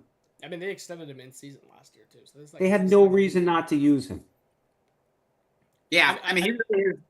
I was gonna say, I don't think like the juice thing really matters unless he's like actually just turns bad, because like that's just like not who he is. Like he gets all his fantasy points from just leaking out in the backfield, making a cut, and just catching a football, and then he's really good after the catch. It's not because he's the most explosive player; he's just extremely evasive. So yeah, I mean, you know, the quarterbacks, they do worry me a little bit. I actually saw some splits about basically with him and Derek Carr, not Derek Carr. Derek Carr is like the greatest thing that ever happened to Alvin Kamara. And after the splits, yeah, he went from basically like league winning running back to like, okay, kind of like priced appropriately in Dynasty, 13 or 14 fantasy points a game. But, you know, we're working on, I don't know, I guess like half a season sample. It's probably pretty realistic. They probably were scoring less touchdowns. I still think the quarterback play can be a little bit better than last year, even though they might have the same guys. At least they are more experienced. I think the OC, Kellen Moore, Super Bowl champ. We completely forgot to mention him in Shaheed Olave, by the way, which I definitely should have called out. That I really like. He likes to throw the ball. He traditionally likes to throw the ball. So yeah, I meant to mention that as well. Definitely good arguments for Olave and Shaheed. And yeah, there's just like no backfield competition for Kamara. He's just going to soak up like I'm expecting just about every damn touch in that backfield. I mean, Condre's a bust, even though I loved him as a prospect, but I'll take my L on that. Devin Neal, we thought he'd go higher in the draft, but maybe he ends up being like, better than the NFL gave him credit for. He goes in like the 6th round or whatever. But like there's just nothing there that really worries you at all. Yeah, Kamara's like literally one of the best patch your running back position up. You kind of got to pay it like it's a higher end rental for 1 year, but that's the thing. It might be like 3 more years he's playing. Because, like, 3 years ago or 2 years ago, when the whole suspension stuff was going on, people were really worried about, is he going to even be good when he gets back out there? And he's just been awesome. I like it. I have a couple Camaras for sure. I'd be wanting to keep. Yeah, I've got one, and, like, I wouldn't even mind having 1 or 2 more. Like, he's probably someone where, like, as soon as the season starts, it's like, yeah, why the heck didn't I have more shares of this guy? I mean, if you can get him for like a fake first by sending like, a couple mid to late seconds and a throw in or something, like that's just like too easy. I mean, could he have like 100 catches this year? I mean, he could just like soak up the catches. So yeah, I love Kamara this year. Yeah, the quarterbacks are actually. It's all about the quarterbacks. It just depends on which one is in there and who they like. Just for how good he might be. That's I guess kind of like the downside of him. But hey, again, maybe the Saints will trade for Tua. Maybe Blake will be a profit here in terms of that. So you never know. I mean, weird things happen. So like, yeah, their QB situation doesn't look good now, but it's not going to be bad forever. Yeah, that would be really fun next offseason if that actually happened. I actually do think Tua could potentially leave off like McDaniel leaving and everything, and just kind of retooling. That would be awesome. Dan, I don't even know who yours is. Let's hear your. Yeah. So, I was debating between 2 different players. I could definitely make a case for either one of them. But I'm going David Montgomery. And, this is not a homer thing. Yes, I am a Lions fan. But, I mean, David Montgomery is just always so underrated. And I think the big thing this year, everyone's just clinging to like, oh, they lose their OC, Ben Johnson. And everyone's just saying like, oh, Jahmyr Gibbs is just going to get like this massive workload this year. And there's going to be this like big increase in how many touches Jahmyr Gibbs gets. What exactly is that based on? Like, I mean, if they're actually, genuinely asking, like, have there been reports saying that like that's their plan for Jahmyr Gibbs, that like they're planning on increasing his workload? Because like I haven't heard anything like that. I think it's definitely a case of wish casting. Of course, like Jahmyr Gibbs is amazing. Maybe the best running back in the NFL, probably the RB1 in Dynasty. He's incredible. Yeah, I would love to see a season from him where he just gets like a true workhorse workload and just like breaks fantasy football. Like that would be amazing. But it's probably not going to happen without an injury to David Montgomery. We've had 2 years of this now with both Gibbs and Montgomery, and we've seen how the Lions have used them. Yes, we have a different offensive coordinator there, but a lot of the other coaching staff is still in place. I mean, this is still the Dan Campbell regime. They just Mhm. signed David Montgomery to an extension. They're probably going to use him. Like, hot take there, right? It's probably going to be pretty much what we've seen the last 2 years. Like, yeah, is it in the range of outcomes that, there's a chance like Gibbs gets a little more work? Sure, like anything's possible, and yeah, that would be fun. But Montgomery's a really good player. He's great in between the tackles, getting those tough yards, getting those goal line carries, punching it in for the touchdowns. He can catch the ball. I mean, he can do it all. He's just like a really great, underrated player. I didn't even really know what to think of Montgomery, like when like the Lions first signed him, but I mean, he's been even better than I expected. So I think he's just an underrated player. And yeah, the Lions just re-signed him. Like they're probably going to use him. Like, I mean, the last 2 seasons, Montgomery, like people don't even like realize like the numbers this guy has put up. I mean, of course, my app is refreshing now, but I just had it up. But basically, I think it was 16 points per game last season.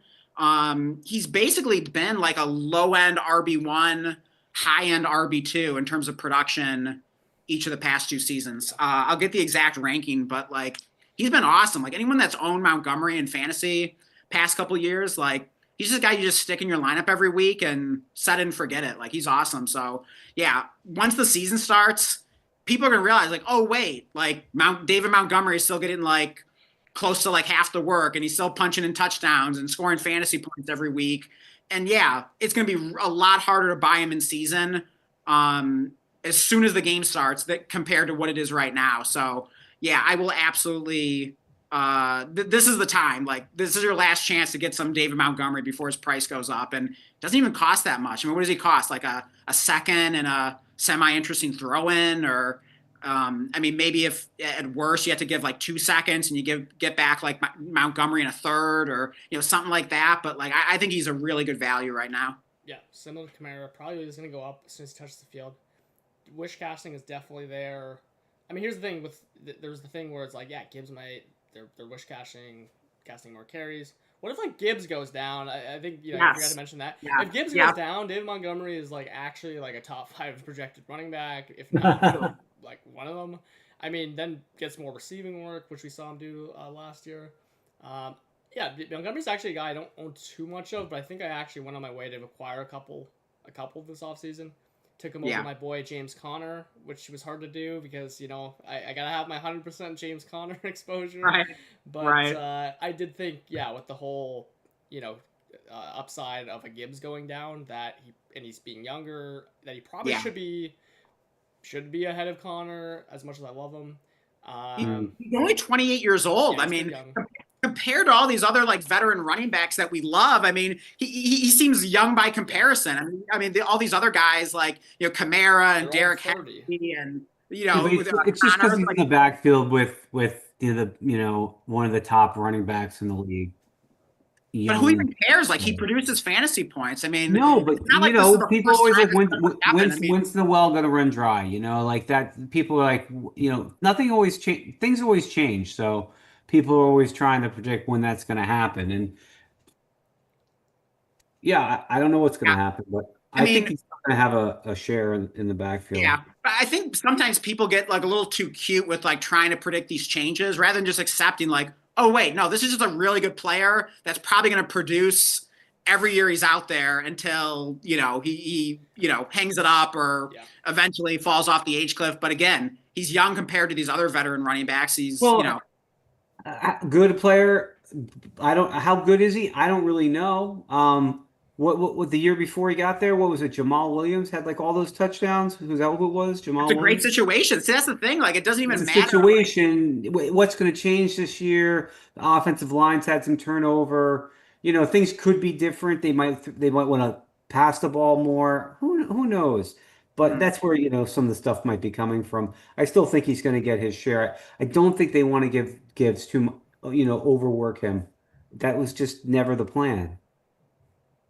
Yeah, I mean, they power Yeah, so much. exactly. They went out of their way to extend them. I think that's like the biggest thing. They literally Right, they like him. They like him. They like him. Right. It wasn't Ben Johnson that extended him. It was the owner. It was the general manager. He just seems like Dan Campbell's like dude. Also, by the Yeah. way, the whole Yeah, kneecaps. 100%. So and also Dan Campbell has come out. If you forgot to or I don't know if you heard the quote, but he was saying like, yeah, I don't know. He basically was like saying to the Dynasty Wishcasters like, yeah, we kept David Montgomery around for a reason. Like, Yeah. you know, he's gonna be a big part of this team. But it does make sense why maybe why people are trying to wishcast that. Well, look, we didn't see David Montgomery. It's kind of like the Pacheco thing. We knew, look, he hurt his knee at the end of the season. Gibbs was going off. We were excited about what Gibbs was doing. I mean, he's literally my Dynasty RB1 if I had to rank him.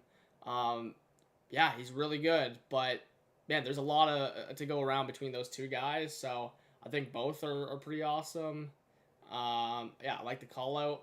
And points per game, RB15, RB14. Yeah. I mean, he is a high-end premium RB2, and you know, in terms of fantasy production, just from like a redraft perspective, he's done it 2 years in a row. I don't expect that to change now. Yeah, no, I like it. I went, you know, a little deeper down the well to you know, a guy that signed recently and plays in the stadium behind Joshy there. This is I think there's some wish casting in this one. Now, trust me, I'm not too excited about this guy in terms of like, oh my god, like this guy and he's gonna be a league winner. But it's Keenan Allen just went ahead and signed with the Chargers. Look, he was the best receiver per route with the Bears last year, and there was actually a lot of fantasy points left on the table. You know, because of Caleb Williams. If you actually just went back and looked as early as week 1. He was I think projected for the most expected fantasy points. I thought Keenan Allen was like a really intriguing kind of like all format buy after week 1 because people are going, oh, he scored 6 fantasy points, whatever it was. Well, like he was like expected to score like 20 plus fantasy points. Caleb just could not hit the side of a barn door. He was missing wide open touchdowns. It kind of just, I don't know. They eventually seemed to get on the same page. And Keenan Allen was like a league winner down the stretch. I mean, he was red hot. Yeah. I know in one league where I had him and where I played with Joshy, I mean, he was a big part of why I got to the finals, like sitting in my last flex spot. Well, guess what? Yeah, if he went to like the Steelers, I would not be excited about Keenan Allen. Trust me. He goes back to the Chargers. Like, this is not the same situation as going to some other place. They just have Ladd and some rookies. Like, this is one where he clearly firmly sits second in pecking order, in my opinion. He has like his connection to Herbert, like that cannot be understated at all. I mean, they have what, like 5 seasons together, 4 or 5 seasons together, at being his wide receiver 1. You just look at what he did in 2023. I went to one of those games, by the way, against the Vikings, and it was like, holy crap! Like Keenan Allen, he doesn't look very like fast, but he had like 20 targets and 18 catches that game. Yeah, I mean, I know it was 2023, but look, like he literally costs you nothing in Dynasty right now. I've been sneakily adding like 4 of them during the off season because he was literally free. Dan and I, we got him in our co-managed league. We traded like the late 4th this year or something for a 4th next year and Keenan Allen. Yeah.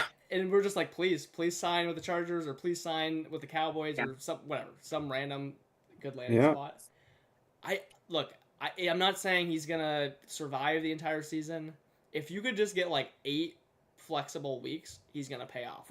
If you can get like a month, it's kind of like he's kind of like premium Adam Thielen to me right now. I like Adam Thielen as a guy you can kind of just like plug in your lineup in a deeper league for free and get better than you like. But I think Keenan Allen's in a better situation. I would expect more from him. He's just like that ultimate like savvy veteran, like great route runner. Like he's just gonna get open for like as long as he can play. I mean, at some point, if he tries to go like Jerry Rice and play into his like late 30s, like okay, at some point, like it's gonna fall off. But for now, he's just that like sneaky veteran. Like I love it. Like I mean, I don't know what he would cost now, freshly signed by the Chargers, but like. I got to think he's still pretty cheap. So, like, I should probably try to get a few more shares.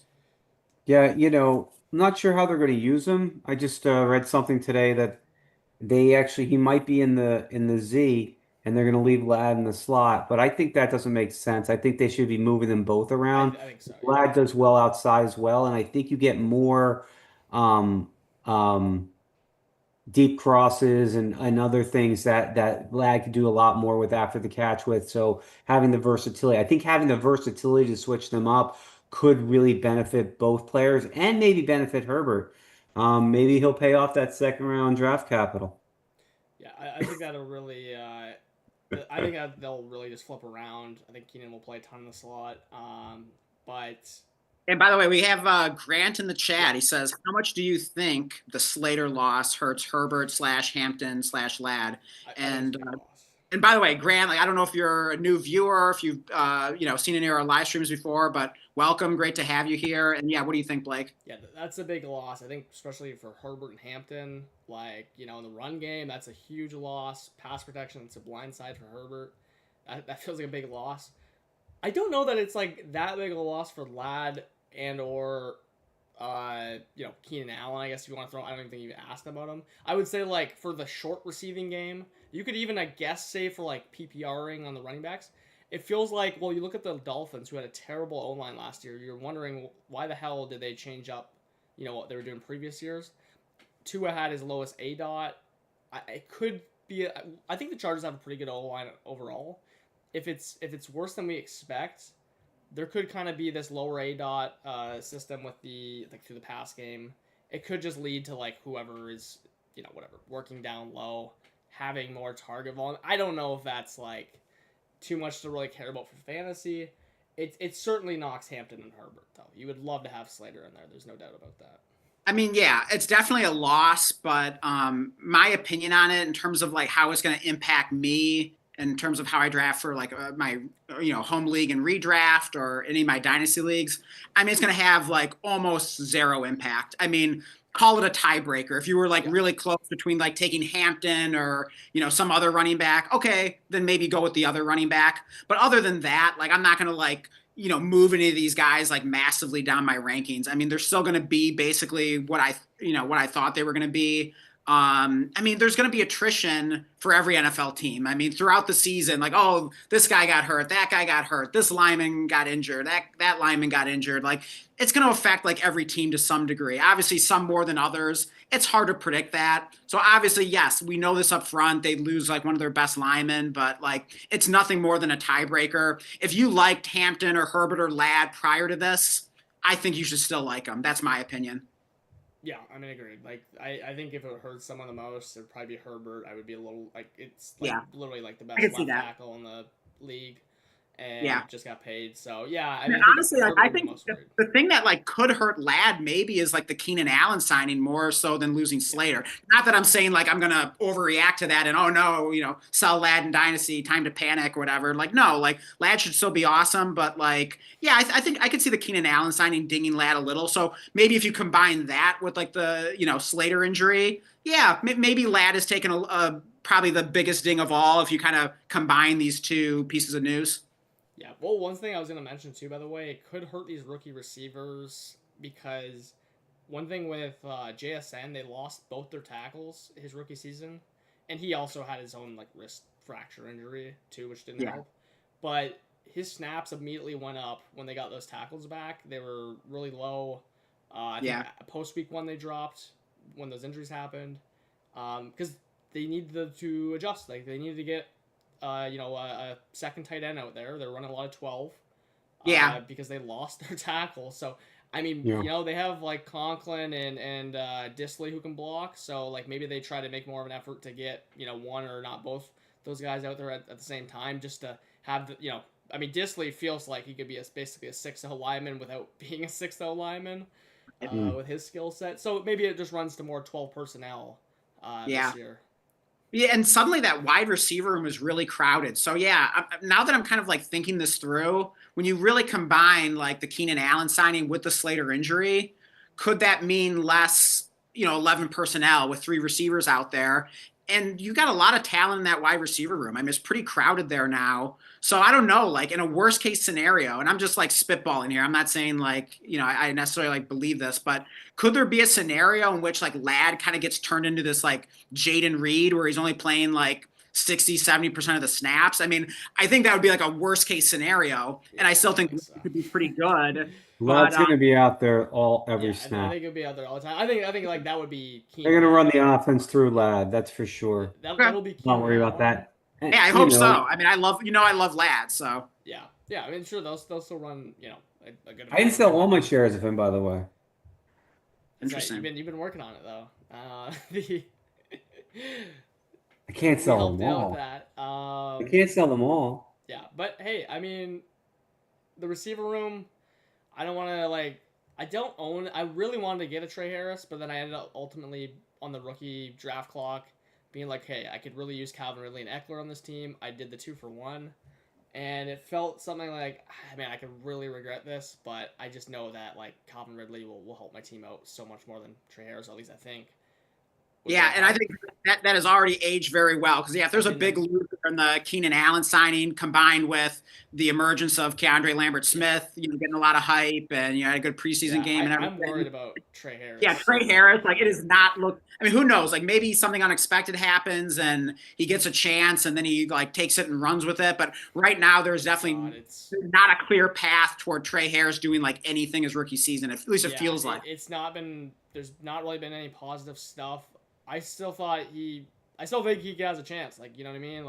Maybe I still think he's a great talent. I mean, he needs to be good when he's out there, though. He needs to be really efficient. If he's not efficient when he's out there, he's just Xavier Leggett, basically. And I could see Trey Harris being a stud, once he really gets that chance, that opportunity. But until then, it's not looking good right now. So maybe someone you can buy for really cheap in season when he's just I would not buy him right now. I'd be buying KLS and just hoping he would jump if I was taking one of those guys. But even KLS now, I think you can just kind of wait on him.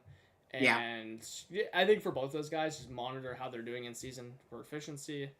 And that's how you can kind of get a grasp. Okay, they're not getting the touches right now or the share right now, but maybe for next year.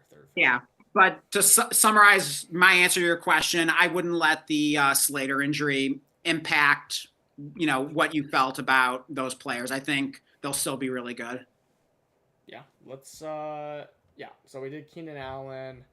I could have talked about James Conner, who's always my favorite guy, but I talk about him enough. So it just feels like people aren't too excited at all about Keenan Allen. He probably would be really cheap in redraft, and maybe there's obviously going to be way higher upside guys, but I think he's genuinely would be free in a redraft as and I would say my version of that would be Deontay Johnson. So I won't get into him, but he's another guy that I just think could be a very sneaky buy right now. Yeah, so let's move on to our final segment here. We got Rookie Roulette. This is something that we're gonna be calling upon the rest of the season. We are assigning a rookie to each of us here. This will be something when Joshy comes back on. Maybe we'll try to do it with some other people that come back on. Whoever you land, you have to defend for the entire season. I think we have the Chargers receivers that we were just talking about on there. Yeah. This list kind of has just a little bit of everything in rookie drafts. It starts the highest players, Caleb Johnson. It goes down to the Efton Chisholm. So, love it. We'll I don't know who wants to go first here. I'll do it. You go first. Okay, when you land them, you gotta pitch them right now. Why they're gonna succeed or why to buy them.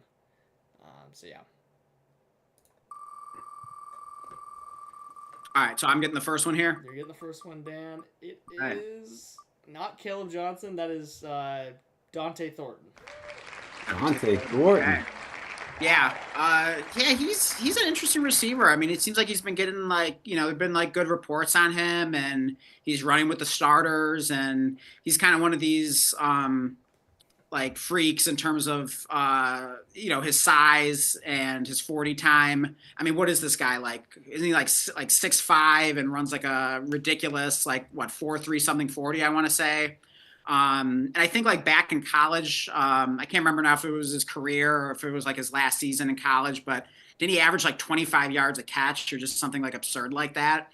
So, I mean, this is definitely a very interesting deep sleeper. And obviously he's, starting to come to the forefront of people being aware of him. I mean, it's certainly in the dynasty community. And he's probably someone that's getting drafted in underdog, I would assume. I don't know if he's getting drafted in most like typical redraft leagues, like your home league, that kind of thing. But he's definitely a player to keep an eye on. Like he's probably a pretty wide range of outcomes. Like he could either just be like the next big thing or just like absolutely nothing. I mean, where did the Raiders draft this guy? What was it, like round 4, something like that, I want to say. So it's not a terrible draft capital, but I mean, typically, in Dynasty, if you're not drafted in the first like couple rounds of the NFL draft, round 3 is even kind of borderline. But once you're like a day 3 pick for a wide receiver, like historically, like the odds aren't good, but it definitely seems like, so far so good with this guy. Like he has the measurables. There aren't too many people his size that can run as fast as he can. So yeah, I mean, he'll be an interesting guy to track. So I definitely don't hate getting stuck with him for the year. I think that's kind of a fun one. Yeah, no, I like it. He's been getting some hype. Didn't watch the game. I think there was one where he had. I read he had the worst rep of a route run ever or something. But he also had a 17-yard catch or something. I'm actually kind of intrigued on him. I don't know. Yeah, he's. I know Joshy likes the Raiders, so maybe he's kind of like that rookie receiver you want. I mean, you might even want him at this point more than Besh. I have no idea. It's kind of hard to tell between those guys. Maybe we have to trade him. He'll be mine. No, he said I like the Raiders. I'll trade for him now. That's right. He'll be mine for the season. That's right. Yeah. So, Joshy, what? Yeah. Let's see who you get. Is there anyone you want? I'm spinning it. Anyone I want? Yeah, I want Arroyo. Okay, I meant to delete Thornton, and then I there we go. We'll remove it. Okay. I spun by accident trying to. Okay. All right. So, who did you say you wanted to get? I want Arroyo. All right. Let's see. We'll spin again here. Let's see if I can get him. Oh, man, you're actually gonna get him. Oh, no, you get Milrow. Who we own?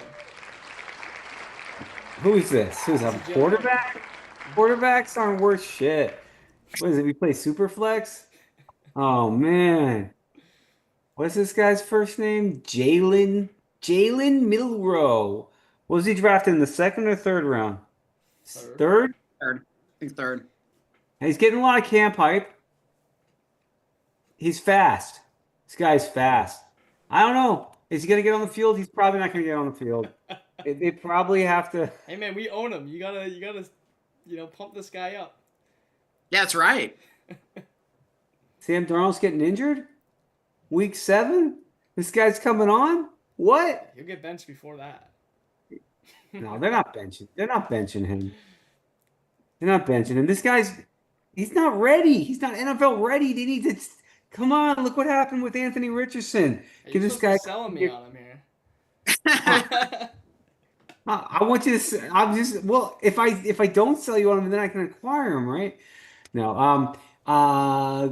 Fast, good athlete, young.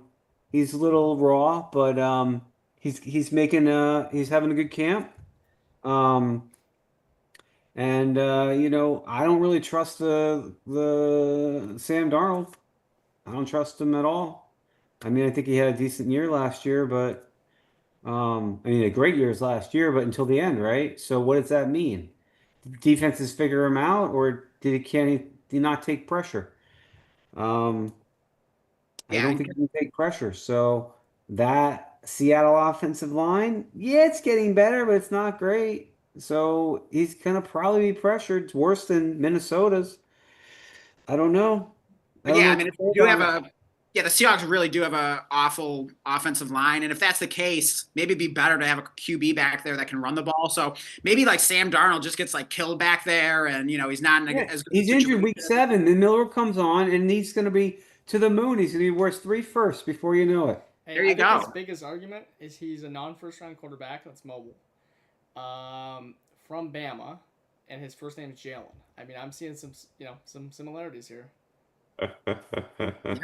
Yes. I That's mean, good I feel enough like for it's just me. like it's all That's upside. I mean, he's just like a great lottery ticket. In most rookie drafts, like he was getting taken before I was willing to take him, but finally got him in like one league where QB score quite a bit, and I think I got him at like the 301 or something like that. So I was pretty happy. So yeah, happy to have a share of him. He had a big run in the preseason game. I think he had like a 40-yard run or something like that. Looked pretty good. So yeah, we'll see. But he's kind of a fun upside player. Yeah. Yeah, I mean, my guy can increase way higher in value than yours. That's right.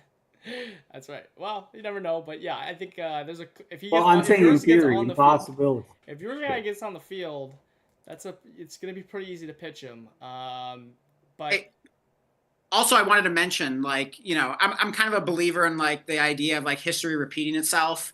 And, we did have a situation years back where the Seahawks signed a quarterback in free agency by the name of Matt Flynn, who was Mm, not totally proven with a long track record, not yep. not unlike Sam Darnold. But they drafted a QB, and I believe round 3, I want to say. Yep. His name is Russell Wilson, and a mobile quarterback that didn't have great draft capital that came in and stole the job. So, who knows? Like, I don't see Jalen Milroe starting week 1 like Russell Wilson did, but who knows? Like, maybe history could repeat itself in some way. yeah, he's actually a guy. Man, I would like some more of him. I just own the one with Joshy and I, but he's a guy in season where if Darnold's just playing like not terribly, people will just might forget about Milroe. We don't see Milroe on Yeah. the field. Not Right. only will he maybe just be required by price, you could maybe just like trade someone that desperately needs. We were just talking about Keenan Allen or something. You might just be able to swap like a really productive Keenan Allen early for. I think that's one of those things when thinking about these rookies is honestly, even if the price doesn't really change, it effectively does because you could trade something you couldn't, right now, like some crusty veteran for them. So Yeah. I'm interested on keeping an eye on him for sure. Milroe is extremely high upside, one of the most high upside, uh, rookies or players out there right now for his price. So Yeah, and I could see him kind of having like a Jalen Hurts kind of rookie season where he's just like on the bench most of the season and then maybe starts like the last 4 games and shows some flashes. And then he's just kind of this like intriguing mystery box headed into year 2 of like, is he going to be the starter? Is he not? Like, what is he worth? But his value would definitely go up. they can get rid of Darnold after this year, so I completely agree. Let's go ahead and see who I get. I don't know what I'll say if I get Efton Chisholm. So I don't get him. Oh boy, this is an easy one. Okay. Cam Scatty. Josh and I also own this guy. Yeah. 2 shares. But I mean, I sold off all my Tracy before the season. They're clearly interested in getting a different running back, or adding a running back. I was actually shocked that they waited until Scatabo. He was essentially a 3rd round pick. He was the second pick of the 4th round. So, I mean, to me, it's clear. Like you're looking at skill sets, you're looking ahead. I mean, look, I like Tracy. He's efficient. It's not like some guy that like I would be just like dying to just sell for anything if I owned him. And Scatabo is hurt right now, but dude, Scatabo, what's his skill set? He catches the ball. He's like literally just like a run after or like a yards after contact monster. You can pass block. You can do literally everything that you basically want out of a fantasy running back. Like, is all the traits other than basically breakaway speed, which Tracy does have. But Tracy is that converted receiver. He has a fumbling issues. I love his breakaway ability, but you cannot tell me he's going to be getting goal line carries over Cam Scatabo. Like, that is just insanity. The only way he'll be doing that is if Scatabo's on IR. I mean, you just cannot sell me on Tracy basically being like the short yardage back. And yeah, Scatabo cuts in, like they overlap in skill set with receiving ability. Like Scatabo had one of the best receiving profiles out of this draft class. Although you might not think it if you just look at him. He's this like wonky looking fullback guy. But yeah, I mean, it might not be the highest upside feeling offense, But you never know; they might get Dart in there, or well, Russ has carried some offenses like the Steelers the playoffs last year. So definitely a guy like I'm excited about owning a couple shares. Would be willing to like, I mean, especially if like Tracy was getting more work than I think early. I'd be willing to like keep an eye on Scatabo, try and buy some more. So Yeah, I I agree. definitely think he'll emerge as the top back here sooner than later. Yeah, that's the way I feel. I think like Scatabo, like I think the Giants. My gut feeling is just that, like, yeah, they recognize that Tracy is good, he's explosive, but I don't think they care as much about that as like they just like want someone that can just like go in there and like just like do the things they want to do, like get the tough yards, get the yards that are like blocked for him, as well as like catch the ball and I don't know how Scatabo is at pass protection, but he seems like the kind of guy that would like be good at it. So it just strikes me as the kind of situation where Scatabo just kind of ends up being the guy that the coaches like, and he ends up getting like the greater workload compared to Tracy, who I think they'll just kind of sprinkle in and will be like a nice compliment to Scatabo. But yeah, I just feel like Scatabo is going to take over this backfield sooner or later, and he's going to be the one you want to own. Also, one other interesting thing I wanted to mention with him is I forget the exact details of this, but I believe there's do you remember that Browns running back that had that like good season out of nowhere? What was his name? Peyton Hillis. Oh yeah. Yeah, Peyton Hillis. I'm pretty sure there's a connection between Peyton Hillis and like one of the Giants coaches now. I can't remember if it's like the offensive coordinator or the running backs coach, but there's some kind of connection there. And yeah, I mean, those are like both like, white running backs, like not the fastest guys in the world. So, there could be a little bit of, favoring just, or being open to that kind of running back. So I just get the feeling that, yeah, Scatabo is going to be the guy there sooner or later. He's going to be on the Madden 27 cover. There you go. Oh, yeah. Oh, Hey, yeah. I mean, Scatabo, he is such a likable guy that, like, I mean, couldn't you see, like, kind of like a Linsanity thing happening there? It's a New York team. I just think, like, if Scatabo, it could be Scatabo fever. Like, he's just going to be that guy, like, where, everyone's gonna be like chanting his name, like you know how there's always that player with the name with like the O in it, and like I could just see it like Bo, or like everyone's saying it, so I could just totally see it. He is one of those players that like could be kind of like the social media frenzy if he's just making these crazy plays or it's getting hot. I could 100% see that. Like I can just see, like the like first New York Giants round where he like breaks 3 tackles and he's like dragging like 2 dudes in the end zone. Like social media is gonna go crazy over him. Yeah, and hey, social media stuff like that, the hype that helps dynasty value. If we're talking dynasty, oh yeah. Yeah, I mean, I think there's a lot of reasons like Scatabo at least. So I'm glad I got one that I can actually, not have to try and cope with. Like, that's a pretty good one to get. That's a good one. Yeah. So what do you think? Does that wrap up the showdown or showcase or whatever we're calling it here, or where are we at? Yeah, wraps up the Dynasty Savvy show, I guess we'll call it this time. All right. So the Dynasty Savvy show. Yeah. We'll work out the kinks. We'll solidify the name, but yeah, this was a lot of fun. Joshy, thank you so much for joining us. And this is just is this the second show we've done with the new format, Blake? I believe. Second show we've done with the new format, correct? Yeah. We definitely had some stuff there that people watching at in their car, 2 truths and a lie and stuff like that would be a good one where they're trying to figure out which one's a lie. I hope that it was a good listen. Should be fun. Oh yeah, I thought that was a lot of fun. Appreciate you putting that together. Thanks for putting that work in. What's that? I said thanks for putting that work in ahead of time, Blake. Yeah, no worries. I wanted to make it fun. I hope we had some fun here today. I certainly did. Always fun. And so we will be back again probably on Sunday. We'll probably do Best Ball Bros and stream a Best Ball draft. So yeah, stay tuned for that. Definitely subscribe if you haven't already. Like the video, leave us a comment. And also, if you want to participate in Film Club this week, it's not too late.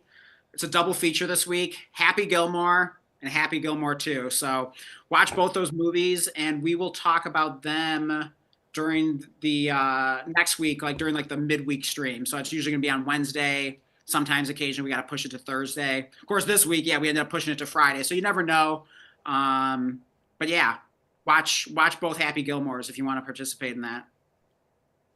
Yeah. I don't know. I think that's all. We'll be good. I think that wraps it up. So yeah, thank you everyone for joining us. Thank you, Grant. It was great to see new viewer here.